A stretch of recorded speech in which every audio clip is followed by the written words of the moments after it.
आप देख रहे हैं अल्फा डिफेंस हिंदी में आपका स्वागत है। आज की इस वीडियो में हम लोग बात करने वाले हैं मिग 35 के बारे में। इस वीडियो के दौरान इस फाइटर जेट के बारे में बात करने के पीछे कारण है कुछ कॉन्सेप्ट्स को समझना और ये जानने की कोशिश करना कि ये फाइटर जेट सक्सेसफुल क्यों नहीं रहा है। इसके अलावा इस वीडियो के दौरान हम लोग भारत के कावेरी इंजन के बारे में भी बात करेंगे और कुछ समय पहले DRDO चीफ की तरफ से जब कहा गया था कि कावेरी इंजन को लेकर भारत ने एक रुकी मिस्टेक की थी, उसमें भी हम लोग कॉन्टेक्स्ट ऐड करने की कोशिश करेंगे। अगर आप मिग 35 को देखेंगे तो ये 24 टन कैटेगरी का एयरक्राफ्ट है, जैसा कि रफाल है। इसमें 2 इंजन का प्रयोग किया जाता है, लेकिन रफाल 14 हार्ड पॉइंट्स के साथ में 9.5 टन का पेलोड ले जाने में सक्षम है। वहीं पर मिग 35 के साथ में आप मैक्सिमम पेलोड 6.5 टन का ले जा सकते हैं। देखिए, शुरुआत से ही अगर आप मीडियम कैटेगरी के वर्ल्ड के बेस्ट फाइटर जेट्स की बात करेंगे तो वहां पर 3 नाम आते हैं, एक F-16, दूसरा मिग 29 और तीसरा मिराज 2000। रफाल मिराज 2000 का सक्सेसर है और मिग 35 मिग 29 का सक्सेसर है, लेकिन दोनों ही केसेस में अप्रोच काफी डिफरेंट है। देखिए, अगर एरोडायनेमिक्स की बात की जाए तो मिग 29 की डिजाइन काफी ज्यादा रिफाइंड है, लेकिन रफाल के केस में फ्रांस की तरफ से एक ऑल टुगेदर नया डिजाइन बनाया गया था और रफाल के रफाल बनने से पहले मिराज 2000 को मिराज 4000 बनाया गया था। अभी आप अपनी स्क्रीन के ऊपर मिराज 4000 को देख सकते हैं, जो प्रैक्टिकली 2 इंजन वाला मिराज 2000 ही था।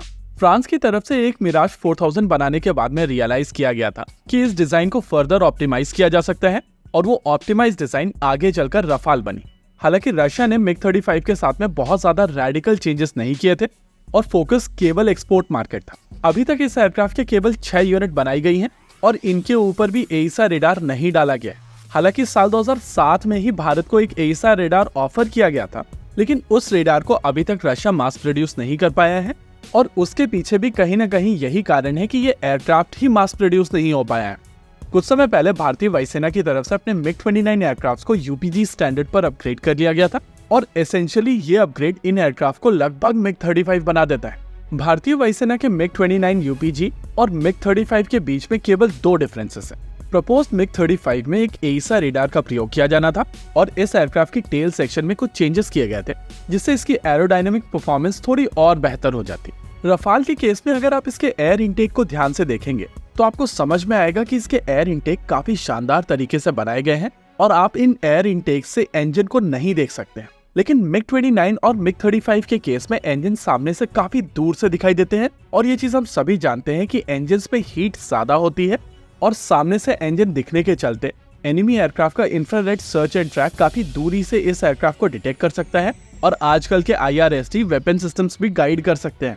रशिया के लगभग सभी फाइटर एयरक्राफ्ट को अगर आप सामने की ओर से देखेंगे तो इनके इंजन्स के फैन दिखाई देते हैं, लेकिन AL-51 के साथ में रशिया कुछ इस तरीके के इंजन्स बनाने की कोशिश कर रहे हैं जिसके फैन के ब्लेड में कूलिंग के ऑप्शन होंगे और इनका इंफ्रारेड सिग्नेचर कम होगा।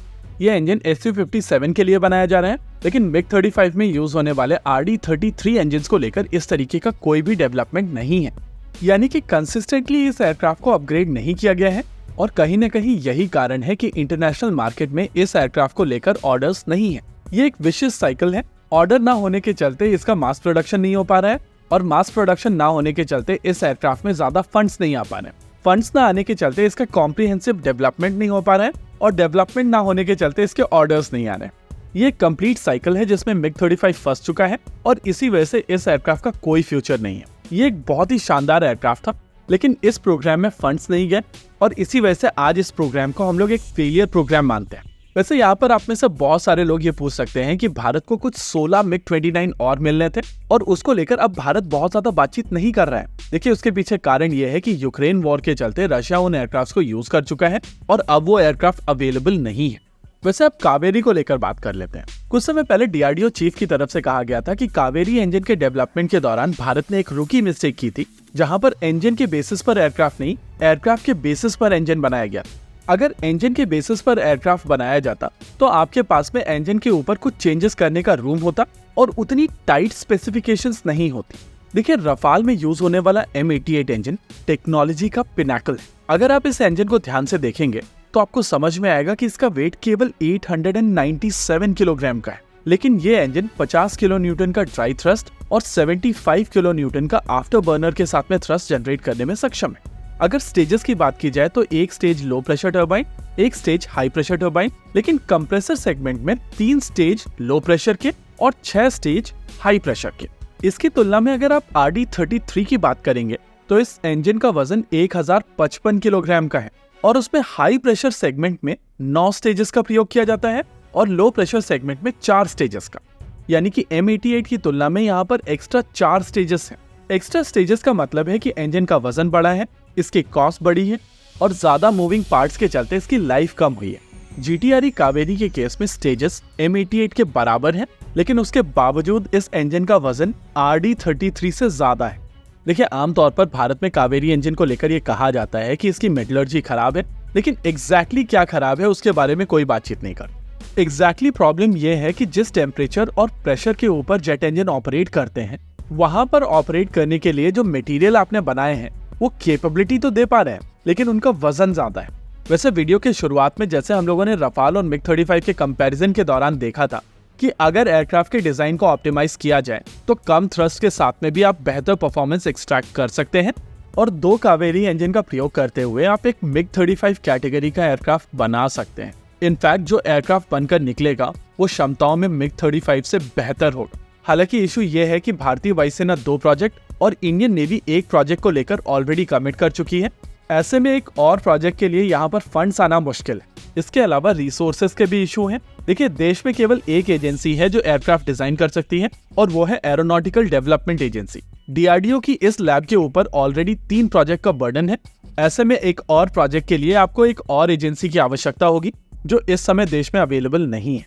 वैसे इस समय देश में ऐसी बहुत सारी कंपनीज हैं जो विदेशी कंपनीज के साथ में मिलकर काम करना चाहती हैं और ऐसे में अगर कोई भारत की इंडस्ट्री रशियन मिग कॉर्पोरेशन के साथ में मिलकर काम करे और कावेरी के बेसिस पर एक ट्विन इंजन MiG-35 बनाए तो भारत वो स्ट्रैटेजिक ऑटोनॉमी मेंटेन कर सकता है, जिसके चलते अगर भारत के ऊपर आगे चल के इंजन्स को लेकर एम्बार्गो लगता है तो भी भारत उस सिचुएशन के लिए तैयार होगा।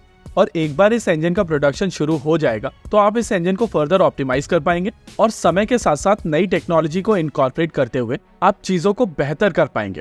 ये प्रोजेक्ट जब तक नेशन का मिशन मोड प्रोजेक्ट नहीं होगा तब तक चीजें आगे नहीं बढ़ेंगी और वो स्ट्रैटेजिक ऑटोनॉमी तो नहीं मिलेगी। मिराज 2000 में यूज होने वाला M53 engine basically continuous bleed turbo jet engine है और उसके साथ भी मिराज 2000 एक फॉर्मिडेबल एयरक्राफ्ट बन जाता है। लेकिन क्योंकि वो डेवलपमेंट कंटिन्यूअसली चलता रहा, इस वजह से M88 आज अपनी टेक्नोलॉजी का पिनाकल है। वैसे पर्सनली अगर मुझसे पूछा जाएगा तो मैं कहूंगा कि EJ-200 इससे एक नॉच ऊपर है, लेकिन इन दोनों इंजन से 2 नॉच नीचे होने के बावजूद RD-33 काम करता है।